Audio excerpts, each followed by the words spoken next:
राम हरे कृष्णा। ओम नमो भगवते वासुदेवाय।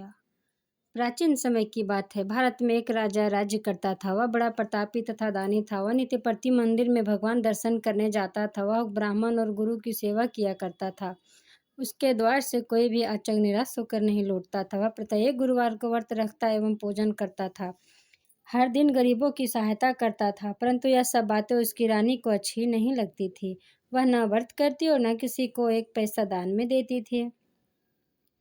वह राजा से भी ऐसा करने को मना किया करती थी। एक समय की बात है कि राजा शिकार खेलने वन को चले गए। घर पर रानी और दासी थी। उस समय गुरु बृहस्पति साधु का रूप धारण कर राजा के दरवाजे पर भिक्षा मांगने आए। साधु ने रानी से भिक्षा मांगी तो वह कहने लगी, हे साधु महाराज, मैं इस दान और पुण्य से तंग आ गई हूँ। इस कार्य के लिए मेरे पति देव ही बहुत हैं। अब आप ऐसी कृपा करो कि सारा धन नष्ट हो जाए तथा मैं आराम से रह सकूं। साधु रूपी बृहस्पति देव ने कहा, हे देवी, तुम बड़ी विचित्र हो। संतान और धन से कोई दुखी नहीं होता, इसको तो सभी चाहते हैं। पापी भी पुत्र और धन की इच्छा करता है। अगर तुम्हारे पास धन अधिक है तो तुम भूखे मनुष्यों को भोजन कराओ, प्याऊ लगाओ, ब्राह्मणों को दान दो, धर्मशालाएं, कुआं, तालाब, बावड़ी, बाग बगीचे आदि का निर्माण कराओ तथा निर्धनों की कुंवारी कन्याओं का विवाह कराओ, साथ ही यज्ञ आदि करो। इस प्रकार के कर्मों से आपके कुल का और आपका नाम परलोक में सार्थक होगा एवं स्वर्ग की प्राप्ति होगी। परंतु रानी साधु की इन बातों से खुश नहीं हुई। उसने कहा, हे साधु महाराज, मुझे ऐसे धन की आवश्यकता नहीं जिसको मैंने लोगों को दान दूं तथा जिसको रखने और संभालने में ही मेरा सारा समय नष्ट हो जाए। साधु ने कहा, हे देवी, यदि तुम्हारी ऐसी इच्छा है तो मैं तुम्हें जैसा बताता हूँ तुम वैसा करना। बृहस्पतिवार के दिन घर को गोबर से लिपना, अपने केसों को पीली मिट्टी से धोना, केसों को धोते समय स्नान करना, राजा से कहना वह हजामत करवाए, भोजन में मांस मदिरा खाना, कपड़ा धोबी के यहाँ धुलने देना। इस प्रकार 7 बृहस्पतिवार करने से तुम्हारा धन नष्ट हो जाएगा। यह कहकर साधु महाराज रूपी बृहस्पति देव अंतर ध्यान हो गए। रानी ने साधु के कहने के अनुसार 7 बृहस्पतिवार तक वैसा ही करने का विचार किया। साधु के बताए अनुसार कार्य करते हुए केवल 3 बृहस्पतिवार ही बीते थे कि उसकी समस्त धन संपत्ति नष्ट हो गई। भोजन के लिए दोनों समय परिवार तरसने लगा तथा सांसारिक भोगों से दुखी रहने लगा। तब वह राजा रानी से कहने लगा कि हे रानी, तुम यहाँ पर रहो, मैं दूसरे देश को जाता हूँ, क्योंकि यहाँ पर मुझे सभी मनुष्य जानते हैं, इसलिए मैं यहाँ कोई कार्य नहीं कर सकता। मैं यह प्रदेश जा रहा हूँ, वहाँ कोई काम धंधा करूँगा, शायद हमारे भाग्य बदल जाए। ऐसा कहकर राजा प्रदेश चला गया। वह वहाँ जंगल से लकड़ी काट कर लाता और शहर में बेचता। इस तरह जीवन व्यतीत करने लगा। इधर राजा के बिना रानी और दासियाँ दुखी रहने लगी। किसी दिन जब भोजन मिलता और किसी दिन जल पीकर ही रह जाती। एक समय रानी और दासियों को 7 दिन बिना भोजन का व्यतीत करना पड़ा। तो रानी ने अपनी दासी से कहा, हे दासी, यहाँ पास ही के नगर में मेरी बहन रहती है, वह बड़ी धनवान है। तू उसके पास जा और वहाँ से 5 सेर बेचर मांग कर ले आ, जिससे कुछ समय के लिए गुजर हो जाएगा। दासी रानी की बहन के पास गई। रानी की बहन उस समय पूजा कर रही थी। बृहस्पतिवार का दिन था। दासी ने रानी की बहन से कहा, हे रानी, मुझे आपकी बहन ने भेजा है, मुझे 5 सेर बेचर दे दो। दासी ने यह बात अनेक बार कही, परंतु रानी की बहन ने कोई उत्तर नहीं दिया, क्योंकि वह उस समय बृहस्पतिवार की कथा सुन रही थी। जब दासी को रानी की बहन से कोई उत्तर नहीं मिला तो वह बहुत दुखी हुई। उसे क्रोध भी आया। वह लौटकर रानी से बोली, हे रानी, आपकी बहन बड़ी धनी स्त्री है, वह छोटे लोगों से बात नहीं करती। मैंने उससे कहा तो उसने कोई उत्तर नहीं दिया। मैं वापस चली आई। रानी बोली, हे दासी, इसमें उसका कोई दोष नहीं है। जब बुरे दिन आता तब कोई सहारा नहीं देता। अच्छे बुरे का पता विपत्ति में ही लगता है। जो ईश्वर की इच्छा होगी वही होगा। यह सब हमारे भाग्य का दोष है। उधर रानी की बहन ने सोचा था कि मेरी बहन की दासी आई थी, परंतु मैं उसे नहीं बोली, इससे वह बहुत दुखी हुई होगी। अतः कथा सुन और विष्णु भगवान का पूजन समाप्त कर वह अपनी बहन के घर गई और कहने लगी, हे बहन, मैं बृहस्पतिवार का व्रत कर रही थी, तुम्हारी दासी हमारे घर गई थी, परंतु जब तक कथा होती है तब तक हम लोग ना उठते हैं और ना बोलते हैं, इसलिए मैं नहीं बोली। कहो दासी क्यों गई थे? रानी बोली, बहन, हमारे घर अनाज नहीं था, वैसे तुमसे कोई बात छिपी नहीं है, इस कारण मैंने दासी को तुम्हारे घर 5 सेर बेझर लेने के लिए भेजा था। रानी की बहन बोली, ये बहन देखो, बृहस्पति भगवान सबकी मनोकामनाओं को पूर्ण करते हैं, देखो शायद तुम्हारे घर में अनाज रखा हो। यह सुनकर दासी घर के अंदर गई तो वहाँ उसे एक घड़ा बेझर का बड़ा मिल गया। उसे बड़ा हैरानी हुई, क्योंकि उसने एक एक बर्तन देख लिया था। उसने बाहर आकर रानी को बताया। दासी अपनी रानी से कहने लगी, हे रानी, देखो वैसे जब हमको अन्न नहीं मिलता तो रोज हम व्रत करते, अगर इनसे व्रत की विधि पूछ ली जाए तो इसे हम भी किया करेंगे। दासी के कहने पर रानी ने अपनी बहन से बृहस्पतिवार व्रत के बारे में पूछा। उसकी बहन ने बताया, हे रानी बहन, बृहस्पतिवार को सूर्योदय से पूर्व उठकर स्नान करके बृहस्पतिवार का व्रत करना चाहिए, लेकिन उस दिन सिर नहीं धोना चाहिए। बृहस्पतिवार के व्रत में चने की दाल और मुनक्का से विष्णु भगवान का केले के वृक्ष की जड़ में पूजन करे तथा दीपक जलावे। उस दिन एक ही समय भोजन करे, भोजन पीले खाद्य पदार्थ का करे तथा कथा सुने। इस प्रकार करने से गुरु भगवान प्रसन्न होते हैं, पुत्र धन देते हैं, मनोकामना पूर्ण करते हैं। व्रत और पूजन की विधि बताकर रानी की बहन अपने घर लौट गई। रानी और दासी दोनों ने निश्चय किया कि बृहस्पति देव भगवान का पूजन जरूर करेंगे। 7 दिन बाद जब बृहस्पतिवार आया तो उन्होंने व्रत रखा। गुड़साल में जाकर चना और गुड़ बीन लाई तथा उसकी दाल से केले की जड़ तथा विष्णु भगवान का पूजन किया। अब भोजन पिल्ला कहाँ से आए? दोनों बड़ी दुखी हुई, परंतु उन्होंने व्रत किया था, इस कारण बृहस्पति देव भगवान प्रसन्न थे। एक साधारण व्यक्ति के रूप में 2 थालों में सुंदर पिल्ला भोजन लेकर आए और दासी को देकर बोले, हे दासी, अब भोजन तुम्हारे और रानी के लिए है, तुम दोनों भोजन करना। दासी भोजन पाकर बड़ी प्रसन्न हुई और रानी से बोली, रानी जी भोजन कर लो। रानी को भोजन आने के बारे में कुछ पता नहीं था, इसलिए वह दासी से बोले, जा तू ही भोजन कर, क्योंकि तू हमारी व्यर्थ में हंसी उड़ाती है। दासी बोली, एक व्यक्ति भोजन दे गया है। रानी कहने लगी, वह भोजन तेरे लिए ही दे गया है, तू ही भोजन कर। दासी ने कहा, वह व्यक्ति हम दोनों के लिए भोजन दे गया है, इसलिए मैं और आप साथ साथ भोजन करेंगी। दोनों ने गुरु भगवान को नमस्कार कर भोजन प्रारंभ किया। उसके बाद से वे प्रत्येक बृहस्पतिवार को गुरु भगवान का व्रत और पूजन करने लगी। बृहस्पति भगवान की कृपा से उसके पास धन हो गया, परंतु रानी फिर पहले की तरह आलस करने लगी। तब दासी बोली, देखो रानी, तुम पहले भी इसी प्रकार आलस करती थी, तुम्हें धन के रखने में कष्ट होता था, इस कारण सभी धन नष्ट हो गया। अब गुरु भगवान की कृपा से धन मिला है तो तुम्हें आलस होता है। बड़ी मुसीबतों के बाद हमने यह धन पाया है, इसलिए हमें दान पुण्य करना चाहिए। तुम भूखे मनुष्यों को भोजन कराओ, प्याऊ लगाओ, ब्राह्मणों को दान दो, कुआं, तालाब, बावड़ी आदि का निर्माण कराओ, मंदिर पाठशाला बनवाकर दान दो, कुंवारी कन्याओं का विवाह कराओ, धन को शुभ कार्यों में खर्च करो, जिससे तुम्हारे कुल का जस बढ़े तथा स्वर्ग प्राप्त हो और पितृ प्रसन्न हो। दासी की बात मानकर रानी ने इसी प्रकार के कर्म करने प्रारंभ किए, जिससे उनका काफी जस फैलने लगा। एक दिन रानी और दासी आपस में विचार करने लगी कि ना जाने राजा किस दशा में होंगे, उनकी कोई खोज खबर नहीं। गुरु भगवान से उन्होंने प्रार्थना की और भगवान ने रात्रि में राजा को स्वप्न में कहा, हे राजा, उठ, तेरी रानी तुझको याद करती है, अब अपने देश को लौट जा। राजा प्रातः काल उठकर जंगल से लकड़ियां काट कर लाने के लिए जंगल की ओर चल पड़ा। जंगल से गुजरते हुए सोचने लगा, रानी की गलती से उसे कितने दुख भोगने पड़े। राजपाट छोड़कर उनसे जंगल में आकर रहना पड़ा, जंगल से लकड़ियां काट कर उन्हें बेचकर गुजारा करना पड़ा। उसी समय उस जंगल में बृहस्पति देव एक साधु का रूप धारण कर राजा के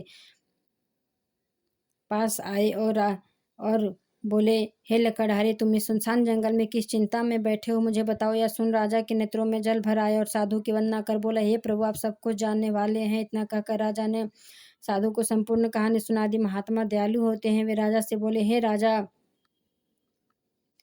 तुम्हारी पत्नी ने बृहस्पति देव के प्रति अपराध किया था, जिसका कारण तुम्हारी यह दशा हुई।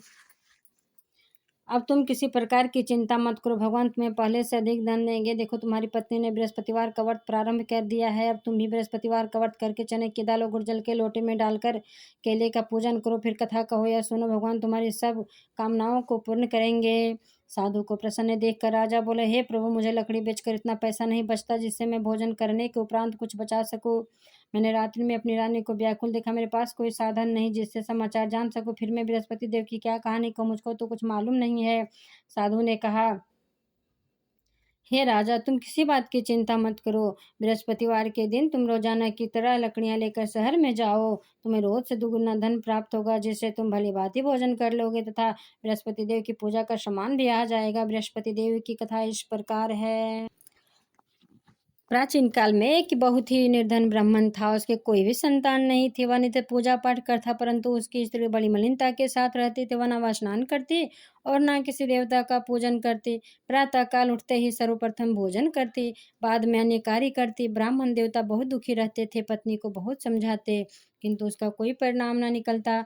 भगवान की कृपा से ब्राह्मण की स्त्री के कन्या उत्पन्न हुई। वह कन्या अपने पिता के घर में बड़ी होने लगी। वह बालिका प्रातः स्नान करके भगवान विष्णु का जप करती। वह बचपन से ही बृहस्पतिवार का व्रत भी करने लगी। पूजा पाठ समाप्त कर स्कूल जाती तो अपनी मुट्ठी में जौ भर कर ले जाती और पाठशाला जाने के मार्ग में डालती जाती। वह जो स्वर्ण के हो जाते तो लौटते इसमें उनको बिनकर घर ले आती। एक दिन वह बालिका सूप में उन सोने के जौ को फटक कर साफ कर रही थी। तभी उसकी माँ ने देख लिया और कहा, हे बेटी, सोने को जौ को फटकने के लिए सोने का सूप होना चाहिए। दूसरे दिन गुरुवार था। इस कन्या ने व्रत रखा और बृहस्पति देव भगवान से प्रार्थना करके कहा, हे प्रभु, यदि मैंने सच्चे मन से आपकी पूजा की हो तो मुझे सोने का सूप दे दो। बृहस्पति देव ने उसकी प्रार्थना स्वीकार कर ली। रोजाना की तरह वह कन्या जौ फैलाती हुई स्कूल चली गई। स्कूल से जब लौट कर जब वह जौ बीन रही थी तो बृहस्पति देव की कृपा से सोने का सूप मिला। उसे वह घर ले आई और उससे जौ साफ करने लगी, परंतु उसकी माँ का वही ढंग रहा। एक दिन के बाद वह कन्या सोने के सूप में जौ उस समय उस नगर का राजकुमार वहां से होकर निकला। इस कन्या के रूप और सोने के सूप में जौ साफ करते देखकर वह उस कन्या पर मोहित हो गया। राजमहल आकर वह भोजन तथा जल त्याग कर उदास होकर लेट गया। जब राजा को राजकुमार द्वारा अन्न जल त्यागने का समाचार ज्ञात हुआ तो अपने मंत्रियों के साथ वह अपने पुत्र के पास गए और बोले, हे बेटा, तुम्हें किस बात का कष्ट है? किसी ने अपमान किया अथवा कोई और कारण है? मुझे बताओ, मैं वही करूंगा जिससे तुम्हें प्रसन्नता हो। राजकुमार ने अपने पिता की बातें सुनी और बोला, मुझे आपकी कृपा से किसी बात का दुख नहीं है। किसी ने मेरा अपमान नहीं किया है, परंतु मैं उस लड़की के साथ विवाह करना चाहता हूँ जो सोने के सूप में जो साफ कर रही थी। यह सुन राजा आश्चर्य में पड़ गया और बोला, हे बेटा, इस तरह की कन्या का पता तुम ही लगाओ, मैं उसके साथ तुम्हारा विवाह अवश्य ही करवा दूंगा। राजकुमार ने राजा को उस लड़की के घर का पता बतलाया। मंत्री उस लड़की के घर गया और राजा का आदेश ब्राह्मण को सुनाया। कुछ ही दिन बाद ब्राह्मण की कन्या का विवाह उस राजकुमार के साथ संपन्न हो गया। कन्या के घर से जाते ही उस ब्राह्मण देवता के घर में पहले की भांति गरीबी का निवास हो गया। भोजन के लिए भी अन्न बड़ी मुश्किल से मिलता था। एक दिन दुखी होकर ब्राह्मण अपनी पुत्री से मिलने गया। बेटी ने पिता की दुख की अवस्था को देखा और अपनी माँ का समाचार पूछा। ब्राह्मण ने सभी हाल कहा। कन्या ने बहुत सा धन देकर अपने पिता को विदा कर दिया। इस तरह का ब्राह्मण का कुछ समय सुखपूर्वक व्यक्तित्व हुआ, लेकिन कुछ दिन बाद फिर वही हाल हो गया। ब्राह्मण फिर अपनी कन्या के यहाँ गया और अब सभी हाल कहा तो पुत्री बोली, हे पिताजी, आप माताजी को यहाँ लिवा लाए हो, मैं उन्हें उस विधि बता दूंगी जिससे गरीबी दूर हो जाए। ब्राह्मण देवता अपनी स्त्री को साथ लेकर अपनी पुत्री के पास राजमहल पहुंचे तो पुत्री अपनी माँ को समझाने लगी, हे माँ, तुम प्रातः काल उठकर प्रथम स्नान दी करके विष्णु भगवान का पूजन करो तो सब दरिद्रता दूर हो जाएगी। परंतु उसकी माँ ने उसकी एक बात नहीं मानी। वह प्रातः काल उठकर अपनी पुत्री का बचा जूठन खा लेती।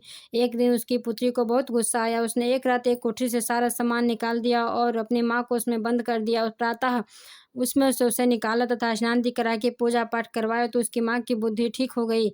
इसके बाद से वह नियम से पूजा पाठ करती और प्रत्येक बृहस्पतिवार को व्रत रखने लगी। इस व्रत के प्रभाव से उसकी माँ भी बहुत धनवान हो गई और बृहस्पति देवता के प्रभाव से स्वर्ग को गई। वह ब्राह्मण भी सुखपूर्वक इस लोक का सुख भोग कर स्वर्ग को प्राप्त हुआ। इस तरह कहानी कहकर साधु देवता वहां से लोप हो गए। धीरे धीरे समय व्यतीत होने पर फिर बृहस्पतिवार का दिन आया। राजा जंगल से लकड़ियां काटकर किसी शहर में बेचने गया। उसे उस दिन और दिनों से अधिक धन मिला। राजा ने चना गुड़ आदि लाकर बृहस्पतिवार का व्रत किया। उस दिन से उसके सभी क्लेश दूर हुए, परंतु जब अगला गुरुवार का दिन आया तो वह बृहस्पतिवार का व्रत करना भूल गया। इस कारण बृहस्पति भगवान नाराज हो गए। उस दिन उस नगर के राजा ने विशाल जय का आयोजन करवा दिया तथा समस्त राज्य में घोषणा करवा दी कि कोई भी मनुष्य अपने घर में भोजन ना बनाए तथा आग भी ना जलाए। समस्त लोग मेरे यहाँ भोजन करने आवे। इस आज्ञा को जो ना मानेगा उसको फांसी की सजा दी जाएगी। राजा की आज्ञा अनुसार राज्य के सभी वासी राजा के भोज में सम्मिलित हुए, लेकिन लकड़हारा कुछ देर से पहुंचा, इसलिए राजा उसको अपने साथ महल में ले गए। जब राजा लकड़हारे को भोजन करा रहे थे तो रानी की दृष्टि उस खूंटी पर पड़ी जिस पर उसका हार लटका हुआ था। उसे हार खूंटी पर लटका दिखाई नहीं दिया। रानी को निश्चय हो गया कि मेरा हार इसी लकड़हारे ने चुरा लिया है। उसी समय सैनिक बुलवाकर जो उसको जेल में डलवा दिया।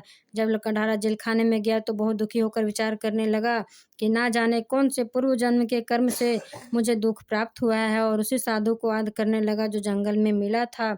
तत्काल बृहस्पति देव साधु के रूप में प्रकट हो गए और उसकी दशा को देखकर कहने लगे, अरे मूर्ख, तूने बृहस्पति देवता की कथा नहीं कही, इसी कारण तुझे दुख प्राप्त हुआ है। अब चिंता मत कर, बृहस्पतिवार के दिन जेलखाने के दरवाजे पर 4 पैसे पड़े मिलेंगे, उनसे तू बृहस्पति देवता की पूजा करना तो तेरे सभी कष्ट दूर हो जाएंगे। अगले बृहस्पतिवार उसे जेल के द्वार पर 4 पैसे मिले। राजा ने पूजा का सामान मंगाकर कथा कही और प्रसाद बांटा। उसी रात्रि को बृहस्पति देव ने उस नगर के राजा को स्वप्न में कहा, हे राजा उठ, हे राजा, तूने जिस आदमी को जेलखाने में बंद कर दिया वह निर्दोष है, वह राजा है, उसे छोड़ देना। रानी का हार उसी खूंटी पर लटका हुआ, अगर तू ऐसा नहीं करेगा तो मैं तेरे राज्य को नष्ट कर दूंगा। राजा प्रातःकाल उठा और खूंटी पर हाथ टंगा देखकर लकड़हारे को बुलाकर क्षमा मांगी तथा राजा के योग्य सुंदर वस्त्र आभूषण भेंट कर उसे विदा किया। गुरुदेव की आज्ञा अनुसार राजा अपने नगर को चल दिया। राजा जब नगर के निकट पहुंचा तो उसे बड़ा ही आश्चर्य हुआ। नगर में पहले से अधिक बाग, तालाब और कुएं तथा बहुत सी धर्मशालाएं, मंदिर आदि बने हुए थे। राजा ने पूछा कि यह सब किसका बाग और धर्मशाला है। तब नगर के सब लोग कहने लगे कि यह सब रानी और दासी द्वारा बनवाए गए हैं। राजा को आश्चर्य हुआ और गुस्सा भी आया। जब रानी ने खबर सुनी कि राजा आ रहे हैं तो उसने अपनी दासी से कहा, हे दासी, देख राजा हमको कितनी बुरी हालत में छोड़ गए थे, वह हमारी ऐसी हालत देखकर लौट न जाए, इसलिए तू दरवाजे पर खड़ी हो जा। रानी की आज्ञा अनुसार दासी दरवाजे पर खड़ी हो गई। जब राजा आए तो उन्हें अपने साथ महल में लिवा लाई। तब राजा ने क्रोध करके अपनी तलवार निकाली और पूछने लगा, बताओ यह धन तुम्हें कैसे प्राप्त हुआ है। तब रानी ने बताया, हमें यह सब धन बृहस्पति देव के व्रत के प्रभाव से प्राप्त हुआ है। राजा ने तब निश्चय किया कि 7 रोज बाद तो सभी बृहस्पति देव का पूजन करते हैं, परंतु मैं रोजाना दिन में 3 बार कथा कहा करूंगा तथा रोज व्रत किया करूंगा। हर समय राजा के दुपट्टे में चने की दाल बंधी रहती तथा दिन में 3 बार कथा कहता। एक रोज राजा ने विचार किया कि चलो अपनी बहन के यहाँ हो आवें। इस तरह का निश्चय कर राजा घोड़े पर सवार हो अपनी बहन के यहाँ चल दिया। मार्ग में उसने देखा कि कुछ आदमी एक मुर्दे को लिए जा रहे हैं। उन्हें रोककर राजा कहने लगा, अरे भाइयों, मेरी बृहस्पतिवार की कथा सुन लो। वे बोले, लो हमारा आदमी मर गया है और इसको अपनी कथा की पड़ी है। परंतु कुछ आदमी बोले, अच्छा कहो, हम तुम्हारी कथा भी सुनेंगे। राजा ने दाल निकाली और कथा कहने शुरू कर दी। जब कथा आधी हुई तो मुर्दा हिलने लगा और जब कथा समाप्त हुई तो राम राम करते हुए वह मुर्दा खड़ा हो गया। राजा आगे बढ़ा, उसे चलते चलते शाम हो गया। आगे मार्ग में उसे एक किसान खेत में हल चलाता मिला। राजा उससे बोला, अरे भैया, तुम मेरी बृहस्पतिवार की कथा सुन लो। किसान बोला, जब तक मैं तेरी कथा सुनूंगा तब तक 4 हरैया जोत लूंगा, जा अपनी कथा किसी और को सुनाना। राजा आगे चलने लगा। राजा के हटते ही बैल पछाड़ खाकर गिर गए तथा किसान के पेट में बहुत जोर से दर्द होने लगा। उसी समय किसान की माँ रोटी लेकर आई। उसने जब यह देखा तो अपने पुत्र से सभी हाल पूछा। बेटे ने सभी हाल बता दिया। बुढ़िया दौड़ी दौड़ी उस घुड़सवार के पास गई और उससे बोली, मैं तेरी कथा सुनूंगी, तू अपनी कथा मेरे खेत पर चलकर कहना। राजा ने लौटकर बुढ़िया के खेत पर जाकर कथा कही, जिसके सुनते ही बैल खड़े हो गए तथा किसान के पेट का दर्द भी बंद हो गया। राजा अपनी बहन के घर पहुंच गया। बहन ने भाई की खूब मेहमानी की। दूसरे रोज प्रातः काल राजा जगा तो देखने लगा कि सब लोग भोजन कर रहे हैं। राजा ने अपनी बहन से पूछा कि ऐसा कोई मनुष्य है जिसने भोजन नहीं किया हो, जो मेरी बृहस्पतिवार की कथा सुन ले। तो बहन बोली, हे भैया, यह देश ऐसा ही है, पहले यहाँ के लोग भोजन करते हैं, बाद में अन्य कार्य करते हैं। अगर पड़ोस में कोई हो तो देख आती हूँ। ऐसा कहकर बहन देखने चली, परंतु उसे कोई भी ऐसा व्यक्ति नहीं मिला जिससे भोजन ना किया हो। वह एक कुम्हार के घर गई जिसका लड़का बीमार था। उसे मालूम हुआ कि उसके यहाँ 3 दिन से किसी ने भोजन नहीं किया है। रानी ने अपने भाई की कथा सुनने के लिए कुम्हार से कहा तो वह तैयार हो गया। राजा ने जाकर बृहस्पतिवार की कथा कही, जिसको सुनकर उसका लड़का ठीक हो गया। अब तो राजा की प्रशंसा होने लगी। एक दिन राजा ने अपनी बहन से कहा, वह हे बहन, मैं अपने घर जाऊंगा, तुम भी तैयार हो जाओ। राजा की बहन ने अपनी सास से अपने भाई के साथ जाने की आज्ञा मांगी, तो सास बोली, चली जा, परंतु कोई लड़कों को मत ले जाना, क्योंकि तेरे भाई को कोई संतान नहीं होती है। बहन ने अपने भाई से कहा, हे भैया, मैं चलूंगी, परंतु कोई बालक नहीं जाएगा। राजा ने कहा, जब कोई बालक नहीं जाएगा तो तुम जाकर क्या करेगी।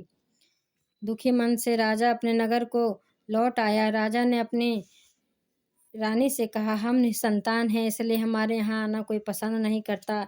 इतना कहा, बिना भोजन आदि किए शैया पर लेट गया। रानी बोली, हे प्रभु, बृहस्पति देव ने हमें सब कुछ दिया है, वे हमें संतान भी अवश्य देंगे। उसी रात बृहस्पति देव ने राजा को स्वप्न में कहा, हे राजा, उठ, सभी सोच त्याग देती रानी गर्भवती है। राजा को यह जानकर बड़ी खुशी हुई। 9वें महीने रानी के गर्भ से एक सुंदर पुत्र पैदा हुआ। जब राजा की बहन ने यह शुभ समाचार सुना तो वह बहुत खुश हुई तथा बधाई लेकर अपने भाई के यहाँ आई। तभी रानी ने कहा, घोड़ा चढ़कर नहीं आई, गधा चढ़ी आई। राजा की बहन बोली, भाई, मैं इस प्रकार न कहती तो तुम्हें औलाद कैसे मिलती। बृहस्पति देव ऐसे ही हैं, जिसके मन में जो कामनाएं रहती है सभी को पूर्ण करते हैं। जो सद्भावना पूर्वक बृहस्पतिवार का व्रत करता है एवं पढ़ता है अथवा सुनता है और दूसरों को सुनाता है, बृहस्पति देव उसकी सभी मनोकामना पूर्ण करते हैं। बृहस्पति देव उसकी सदैव रक्षा करते हैं। जो संसार में सद्भावना व सच्चे हृदय से बृहस्पति देव का पूजन करते हैं, उनकी सभी मनोकामनाएं उसी प्रकार पूर्ण होती है। जैसे रानी और राजा ने बृहस्पति देव की कथा का गुणगान किया, उनकी सभी इच्छाएं बृहस्पति देव ने पूर्ण की। मनुष्य को हृदय से उनका मनन करते जय जयकार करना चाहिए। बोलिए बृहस्पति देव भगवान की जय। सभी को जय जय श्री सीताराम। अब हम लोग बृहस्पति देवता की आरती करेंगे। जय बृहस्पति देवा, ओम जय बृहस्पति देवा, छिन छिन भोग लगाऊं, कदली फल मेवा। ओम जय बृहस्पति देवा, तुम पूरन परमात्मा, तुम अंतर्यामी, स्वामी तुम अंतर्यामी, जगत पिता जगदीश्वर, तुम सबके स्वामी। ओम जय जगद बृहस्पति देवा, चरणामृत निज निर्मल, सब पातक हरता, स्वामी सब पातक हरता, सकल मनोरथ दायक, कृपा करो भरता। ओम जय बृहस्पति देवा, तन मन धन अर्पण कर, जो जन शरण पड़े, स्वामी जो जन शरण पड़े, प्रभु प्रकट तब होकर, आकर द्वार खड़े। ओम जय बृहस्पति देवा, दीन दयाल दया निधि, भक्तन हितकारी, स्वामी भक्तन हितकारी, पाप दोष सब हरता, भव बंधन हारी। ओम जय बृहस्पति देवा, सकल मनोरथ दायक, सब संशय हारी, स्वामी सब संशय हारी, विषय विकार मिटाओ, संतन सुखकारी। ओम जय बृहस्पति देवा, जो कोई आरती तेरी प्रेम सहित गावे, स्वामी प्रेम सहित गावे, जेठानंद आनंद कर, सो निश्चय फल पावे। ओम जय बृहस्पति देवा, ओम जय बृहस्पति देवा, ओम जय बृहस्पति देवा, छिन छिन भोग लगाऊं, कदली फल मेवा। ओम जय बृहस्पति देवा।